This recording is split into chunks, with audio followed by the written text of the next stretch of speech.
I've had several of you mention that the perpetual preparation trap, which is one of the three core traps that we see men fall into when they have the relationship as the goal, which is something that we have been talking about on this channel for the last couple weeks.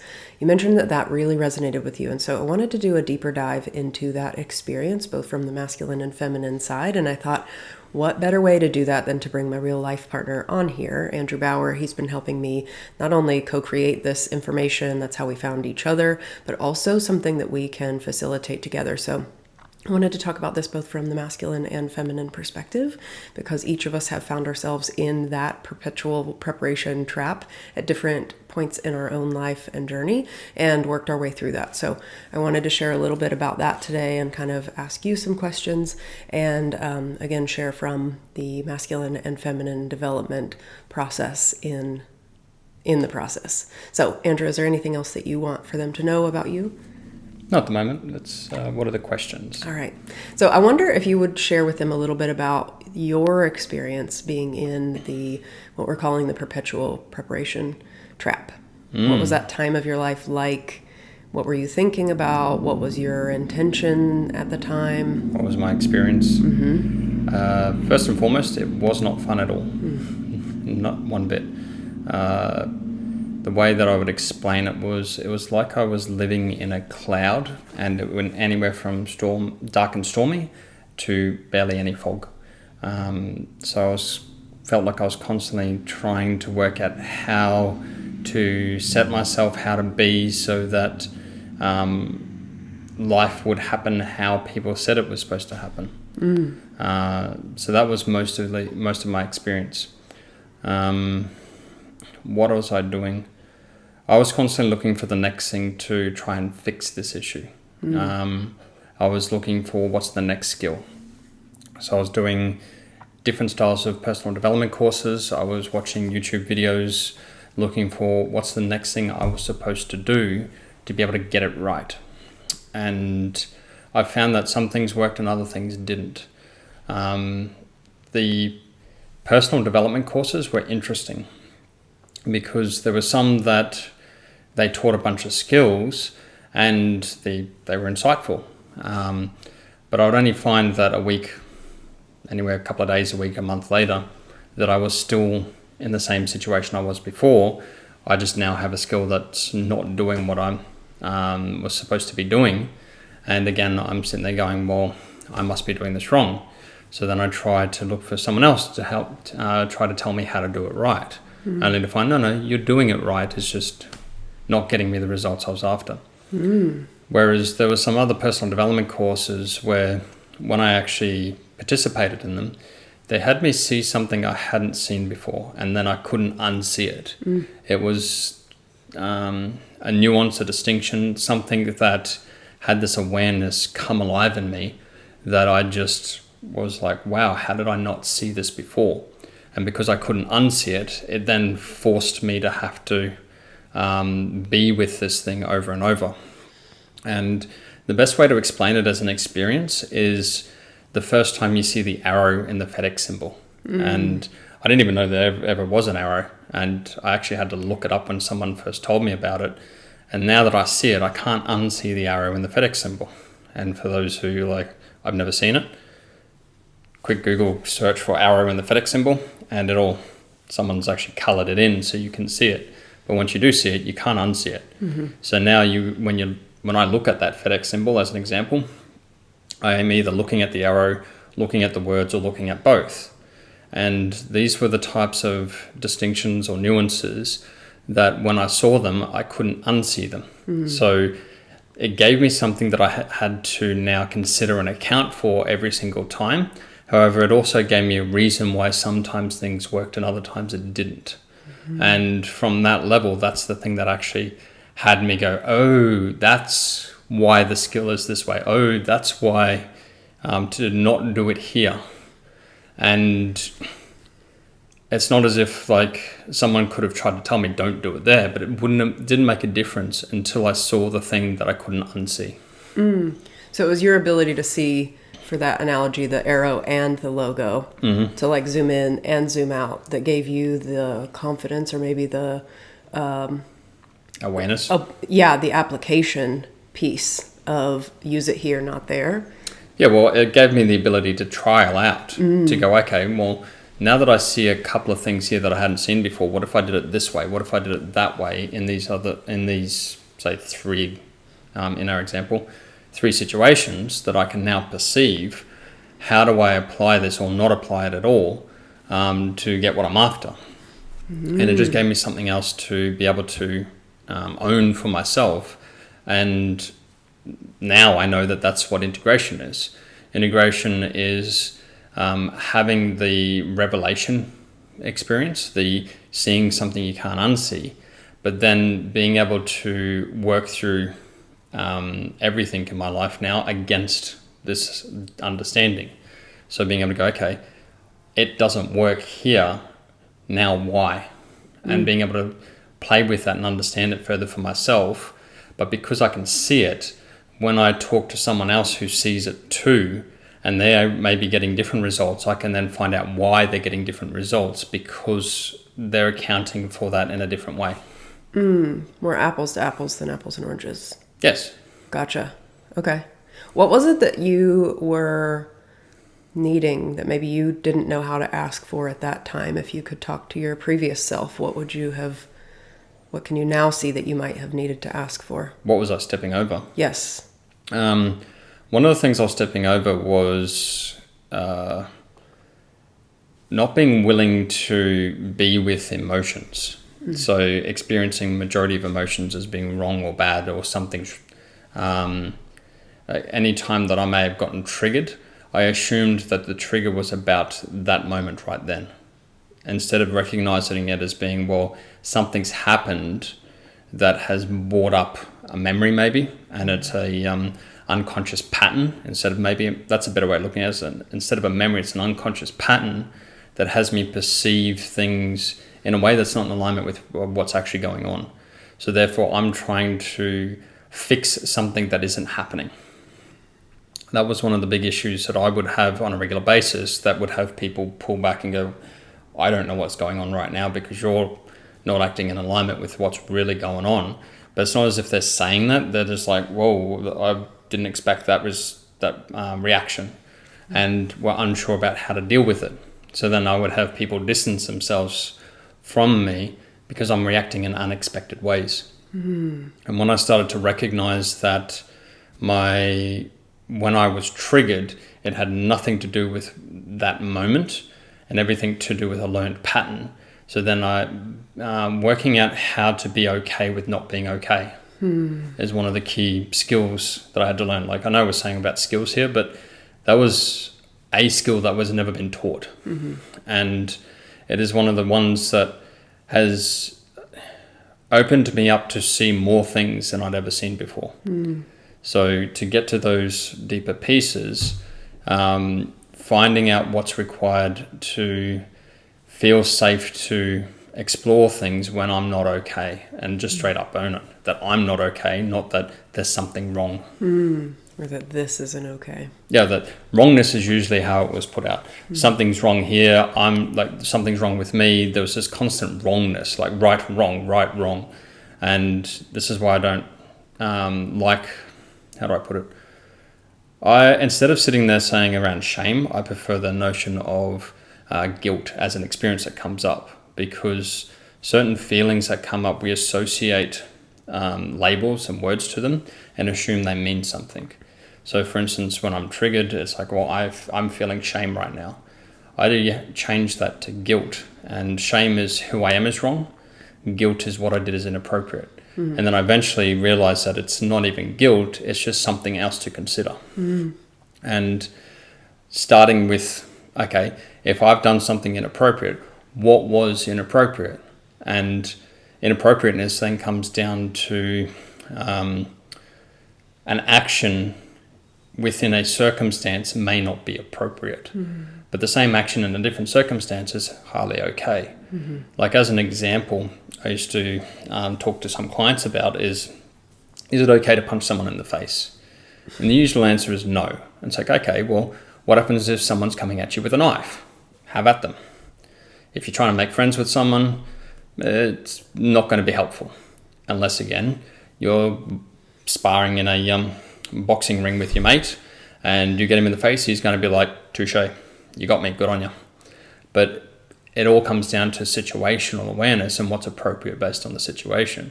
So therefore, who I am is not in question. And as soon as I got that realization and started to live from that as all right, there's nothing wrong with me, then it allowed me to explore different feelings at a deeper level.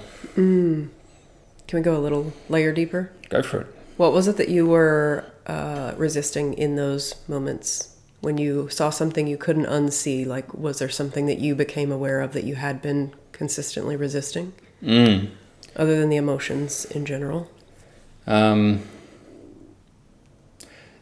Usually there was two things. One is the emotions, that I was perceiving certain sensations as if they were wrong or that there is something wrong. That's the first thing that would always come to my awareness is, what I'm perceiving here actually means something else.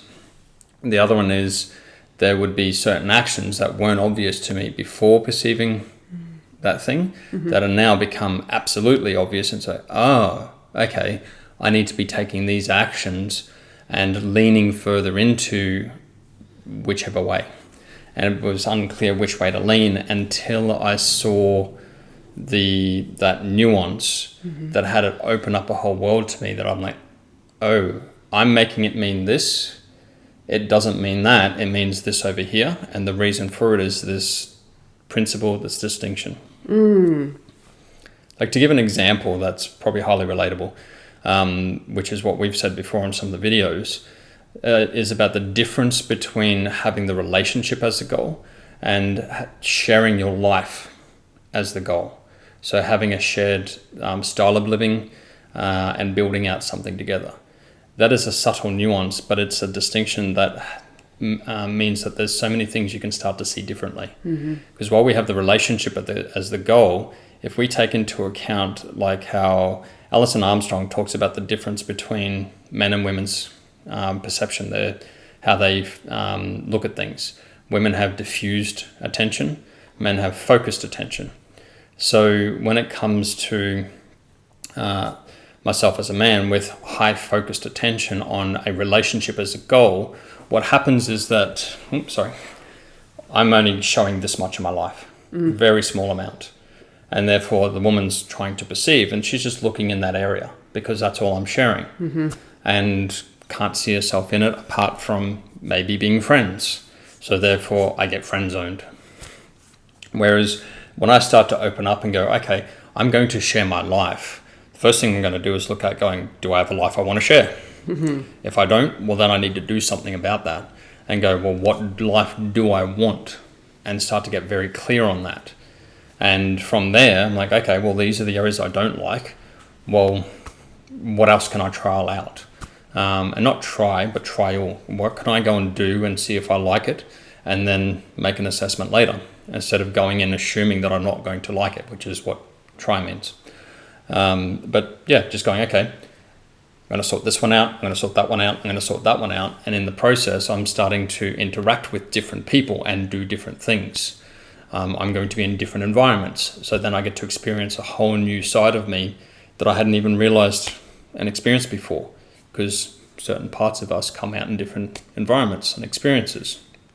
So these are all the differences that came about when I started to shift my goal from being getting a relationship to sharing my life. And had to have a good hard look at, do I have a life worth sharing, or at least what am I up for that's worth sharing? I love that. So for you, it was kind of changing things up a little bit, not only changing up your what you were doing on a day-to-day, week-to-week basis to be more in line with where you were going, but also that put you naturally in different spaces with different people.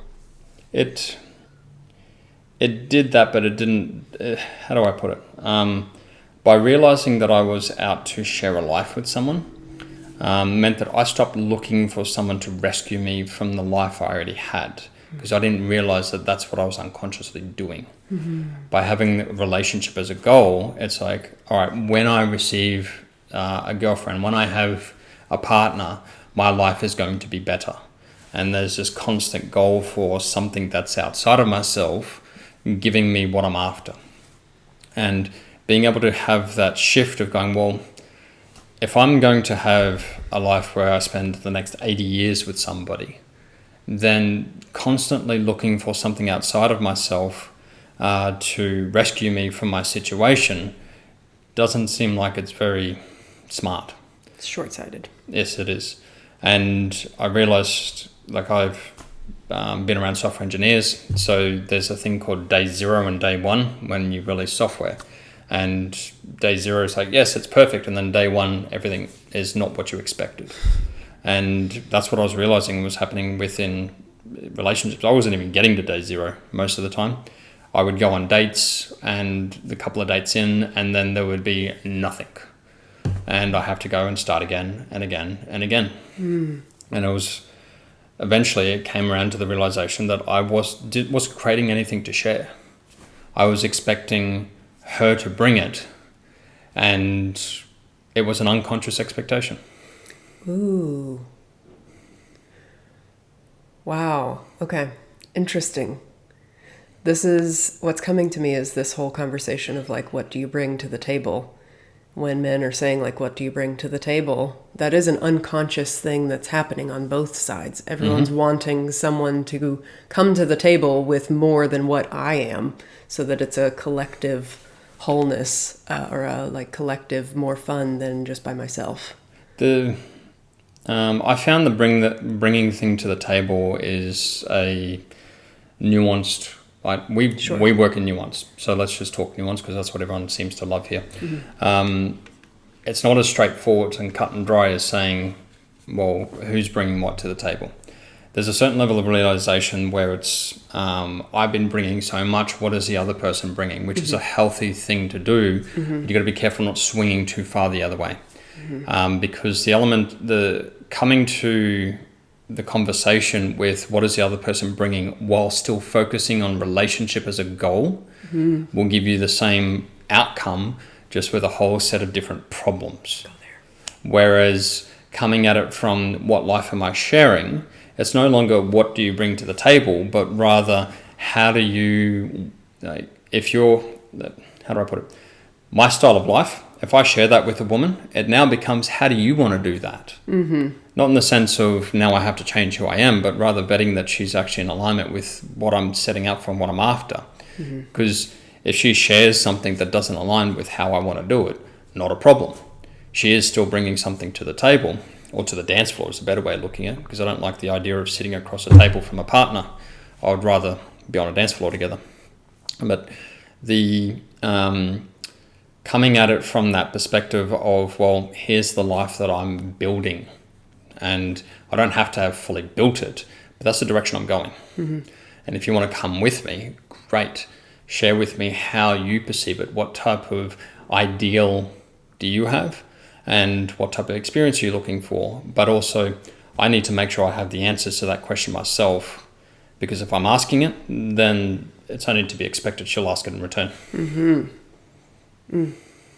So good. And that's something that I've told clients in the past, like, if you're asking questions, like, what would you offer if she had asked you in return? Just be prepared, because sometimes that can be a really masculine offer of what your response would be. And if she asks it, great, you're ready. And if not, you can share that in a way that's really helpful and moves the conversation forward.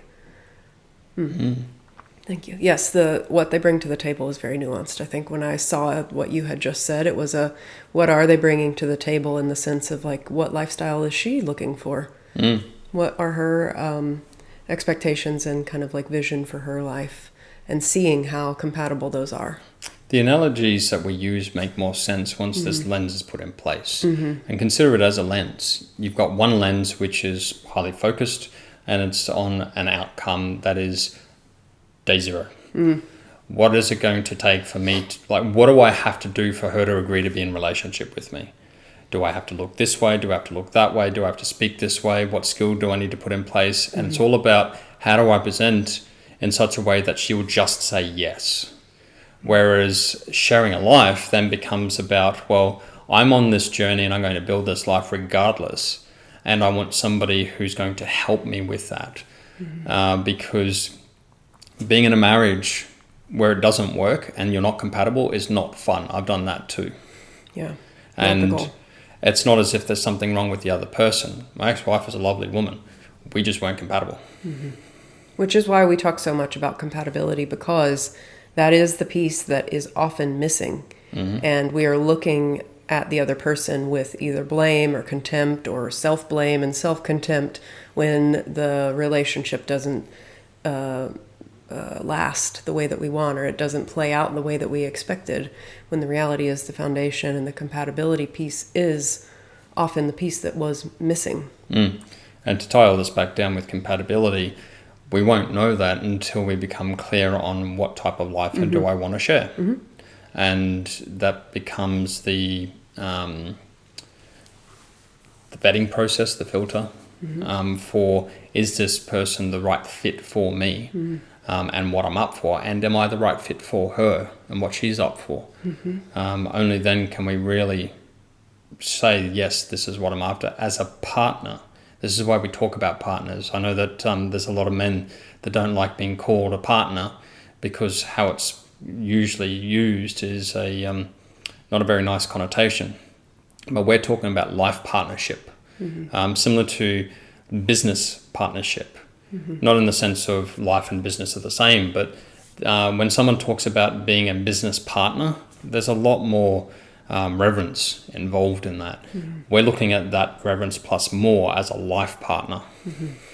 We'll have to get into that a whole nother day, because I want your definition of partnership and how that shifted as you've kind of done this process. But all right, so you were starting to change the way you were doing things. You were opening up your life more and letting people see what was happening for you across multiple areas of your life instead of just one very narrow piece. What else did you start finding yourself drawn to do once you started making those shifts? Were there new concepts, new courses, new people that you were drawn to?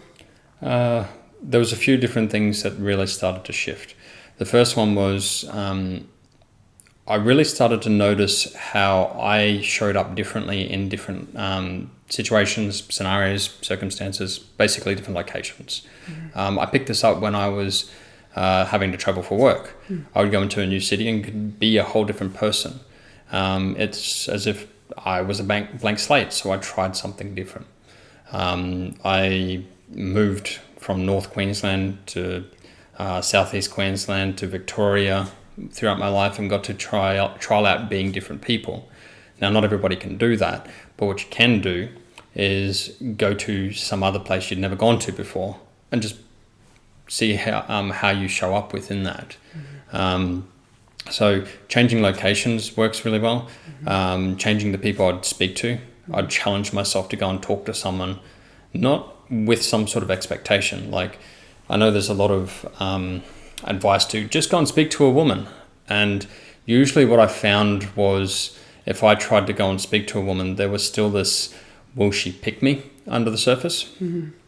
So instead I did it based on something I wanted to learn. And learn the skill of just being able to go and start a conversation and be okay with being awkward and be okay with giving it a go. So doing something that I wanted to learn for myself in the process became something great to start with.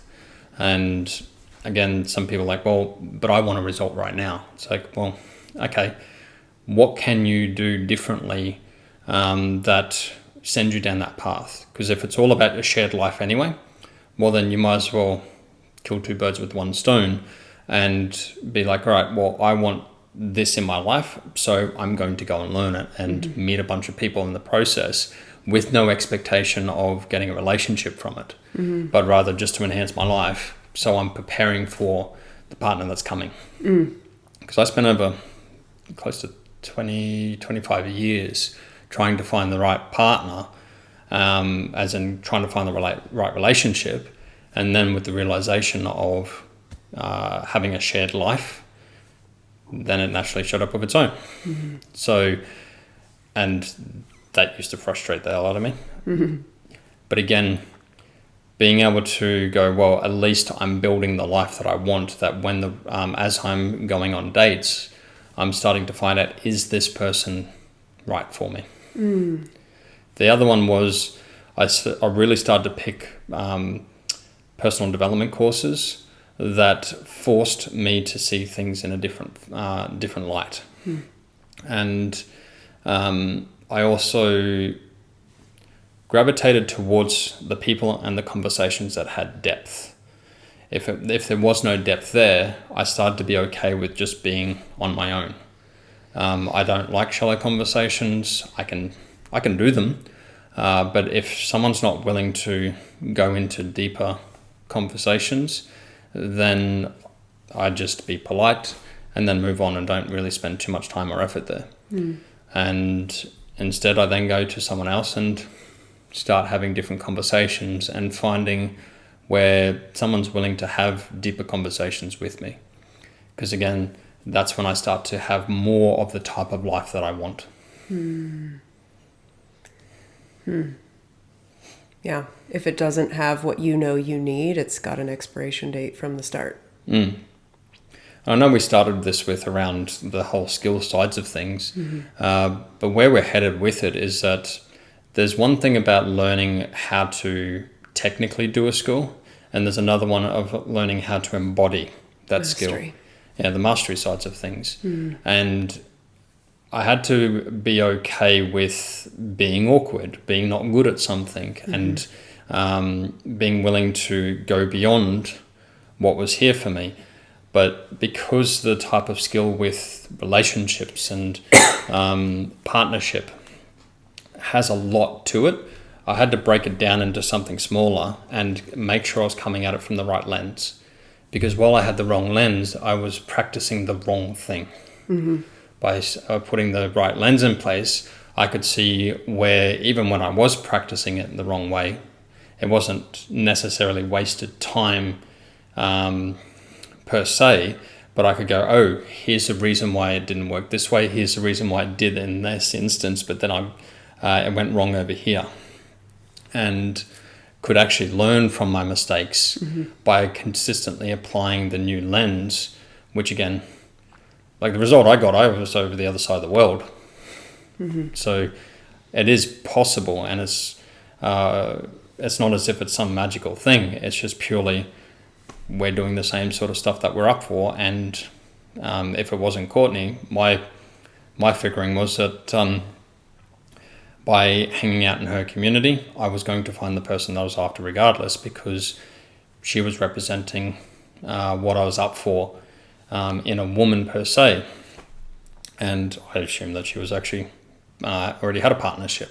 So for me, it was like, all right, here's a community that I can be engaged in and do more with, that I will eventually find more people like this because it attracts more.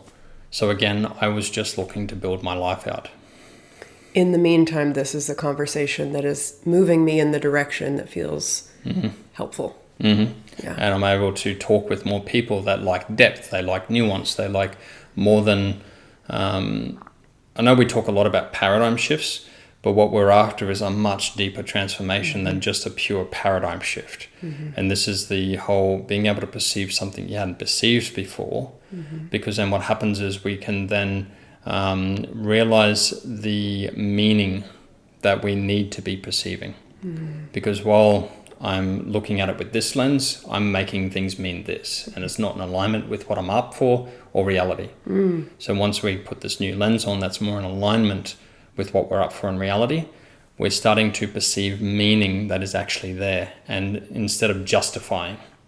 Because while we got the wrong lens, we actually justify why it's not working, and it ends up being blame. Blaming someone else, blaming ourselves. Whereas as soon as the right lens gets put in place, there's no longer justification, there's rather perception and being able to go, well, can I actually really make sense of this, or do I just need to have a conversation with someone else who can help me make sense so I can get at the deeper meaning?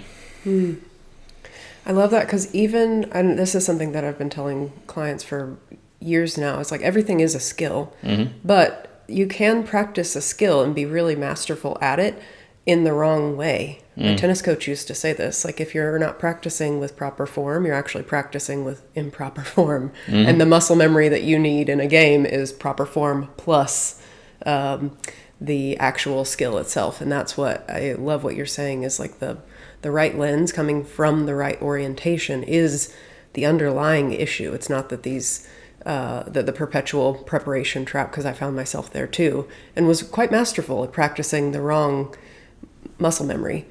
So it's not that the skill itself is wrong, but the skill that you'll need later in the relationship is something that you're developing now.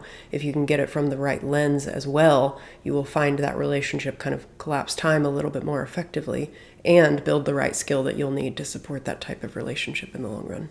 Oh, it'll collapse time considerably. Right.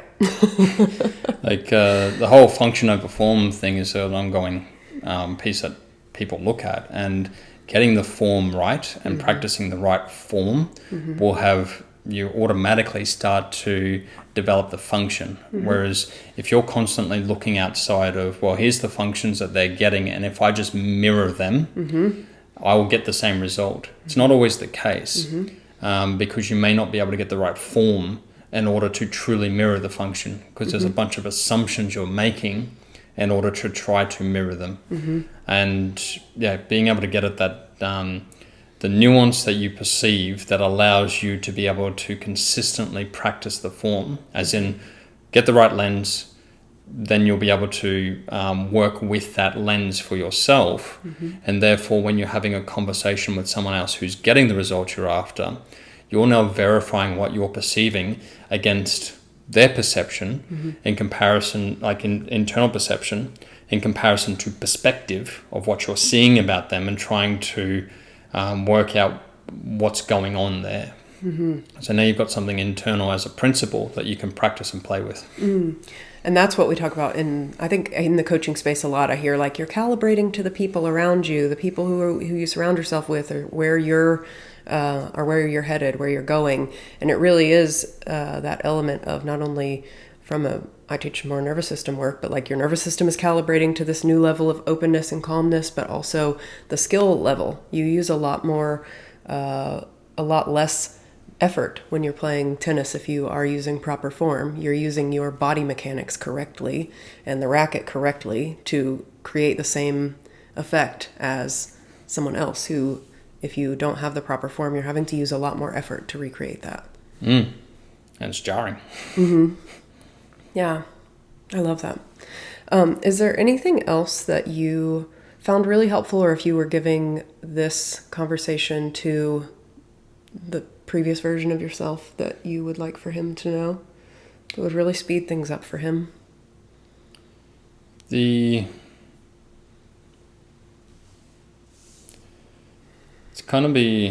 was a catch-22 situation. One was I was challenged by people that had the result that I was after, and the other was I had a longing for wanting to be like them. So then there's a whole chicken and egg scenario. And what was even more was I didn't know how to have a conversation with them regarding it. So the thing for myself was exactly what we've said around the lens. Come at it from what lifestyle do I want to share? And from there, I can then talk to different friends around, well, what do you like about what we do together? What are the things that we're doing that you really enjoy, especially the people I like being around? And also then have a good hard look at my life of going, well, what are the areas of my life that I don't like, or the people I don't like being around? And why? It's not why am I tolerating them? Why am I tolerating having stuff in my life that I don't like? And it was mostly another form of people pleasing. And it was around not being okay with other people not being okay. So when I would go to pull away, they would get upset, and then I would constantly be more with them because of this, it wasn't okay for people to be upset thing. And that's what people call people pleasing, I guess. So being able to turn around and go, well, if you're upset, you're upset. Own it. And it's easy to say that now, but that was the thing I needed myself to know was if somebody else is upset, that's their upset. And if they're not able to pinpoint a action or a behavior as to what isn't appropriate, then it truly is them being triggered, and that's got more to do with their own patterns than me. So based on that, I can go, okay, thank you, and walk away. It's not my responsibility to make sure everybody else is happy in life. I don't need to be an ass about it, but at what point am I going to put as much care and attention on myself as I have other people? Ooh, if that's not the name of the game. In finding that sweet spot of, especially for people recovering from that people-pleasing tendency. Ooh, here's a good one. Ooh. What type of man do I want to be? And being very clear on what type of man do I want to be. Again, as stuff's coming up, being able to go, well, who would I want to be in this situation? I know what was the thing you said the other day, that sometimes it's easier to see what to do after the thing's been done. So a situation happens and then about 5 minutes later, you're like, oh, I could have said this. That would have been the best comeback. Not as in the comeback as, yeah. got you, but it was more of a, oh, that would have been more in alignment with the person I want to be. Yes. So in those moments, I would sit with that and go, oh, okay, what do I need to be comfortable with that I could have actually seen that in the moment instead of a few moments later? Yes, it's that feeling of when you could have had a good comeback. You only hear it in your brain afterwards, but it is, I like that you take the empowered route, which is what we're about. But I think everyone has that experience. So I guess the only other thing from here is why the rebrand? Well, as you've seen, this is the stuff that's actually worked for us, and it's also where, how do I put it? All the different skills, all the different nuances that we both have seen, we've put together and brought it around into what's making the biggest difference. And out of all the clients that have come into the rebrand, they're able to see a side of themselves they hadn't seen before. And more to the point where their life, either their childhood or their current environment, was making it out that those sides of them are wrong, not okay. And they're living into that as if there is a wrongness there, and they're trying to go against their own nature, when purely it is a misunderstanding of who they are and how they innately perceive, which is why we talk about synthesizers and networkers now, because they're two very different perception styles that have very different ways of living into the world. And it really comes down to the different styles of labor. Now, I know we talk about, like, social labor is obvious. Social intelligence is how to read the dynamics in a social situation. Emotional intelligence is usually one that's misunderstood because emotions are misunderstood. And what we're talking about here is sense making. Being able to, when things are going on, sit with it and be with certain discomforts in order to make sense of things. And it's not as if being a synthesizer means you innately are good at it, you can get it right every time, but it's just that you have the capacity to do it more than a networker would. You get more energy from it when it's actually in alignment with how you operate. But our society is not built for being okay with that type of thing. So a lot of the clients we have are synthesizers that are learning how to be more themselves and to be okay with that. And the results, I think it's... Speak for themselves. Yeah. Well, you guys don't know, but the results are incredible.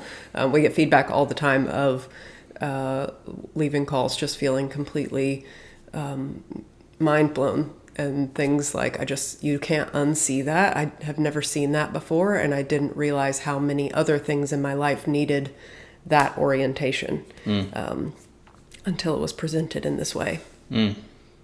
Which I love, because I think that is one of the main keys, at least in my healing process, was learning how to work with myself, how to have this deeper level of self-acceptance that comes from realizing that maybe I'm not the problem. Maybe it is the way that I'm engaging my environment with what I am innately gifted at doing. Once I was able to make that shift and stop taking everything so personally in that I'm the problem, I'm causing all these problems, it was maybe the problem is, and this is a caveat because this is nuance too, but maybe the problem is how I'm engaging with the experience or with the environment, not something that's happening to me, but rather something that inside of me is not. Maybe what you're making it mean is not in alignment with what it really means. Yeah. Yeah. And to really answer the question, why the rebrand, it comes back to your question of what did I need to know in order to get to who I am now? Mm-hmm. We embedded all that in the rebrand. Yeah, that is that is what the rebrand is. Mm-hmm. All the steps that took to get from there to where you are now. Plus a lot more, based on the work I've done in masculine and feminine work myself, also training as a facilitator for men's work, being able to facilitate men's groups, all these skills that I've picked up along the ways in order to help get a deeper sense of myself, use those to not just do what did I need, but also some other friends that I helped do those shifts, built all that in where there's a model that allows us to consistently connect with each man and what they're dealing with. And women too. Yeah, and the feminine perspective of along the way, having that reflected of how things are shifting for you as the masculine, how that plays out in masculine, feminine language, and for women and their journey through the same dynamics. The same parallel path. So coming back to the perpetual preparation trap, the reason for the trap is learning skills while applying it with the incorrect lens. And it's usually a lens that turns out where we end up justifying outcomes instead of being able to get to the deeper meaning of things, because the meaning we're pulling out is not in alignment.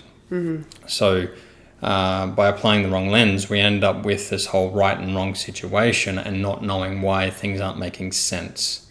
And it's because of the lens that's being applied, and it's usually one of separation. So me is being different to someone else over there, not in contrast, but in comparison.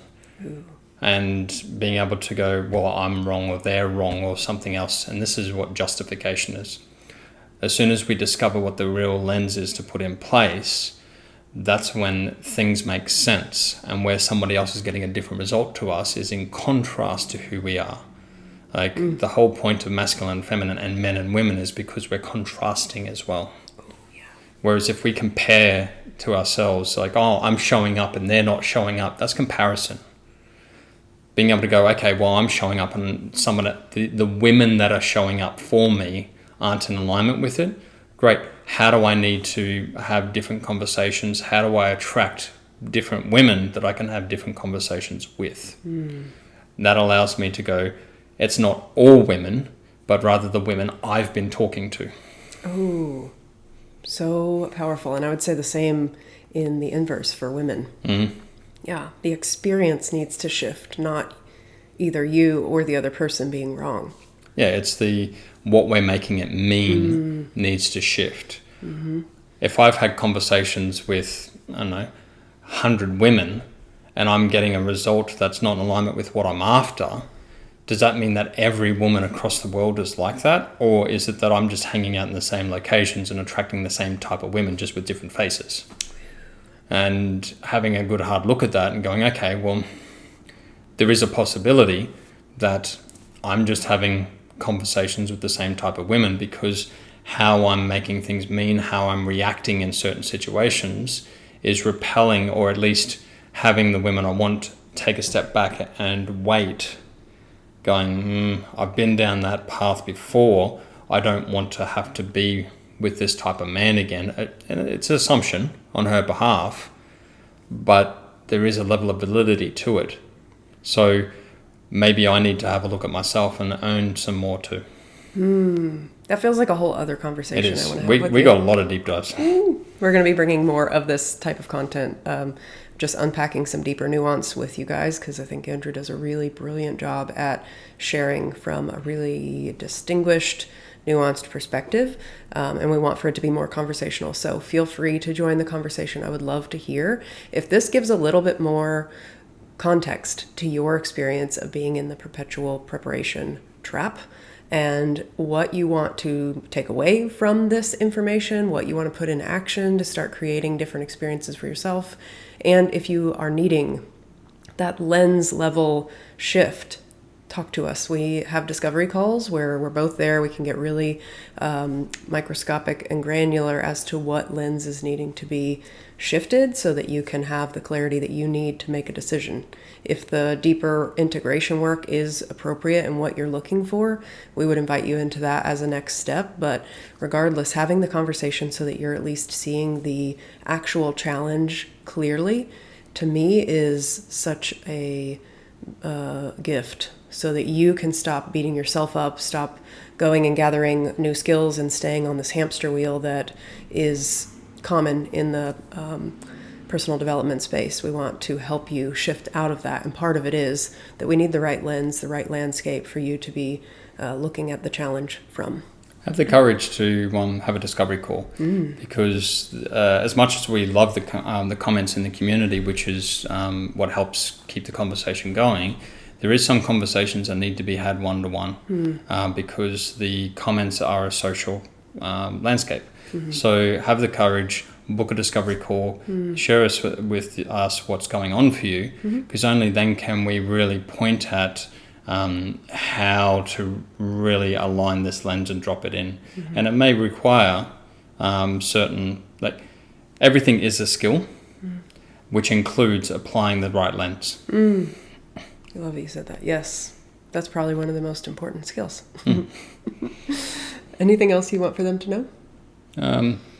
If you're not getting the results you're after, and this these conversations are landing with you, book a discovery call. Come and have a chat, and let's actually find out why you're not getting it, because we can talk generally on YouTube, which is great. We will continue these conversations, and we both like depth. So come and join us on a deeper conversation. I love that. All right. As always, I hope this was helpful. We'll see you guys next time.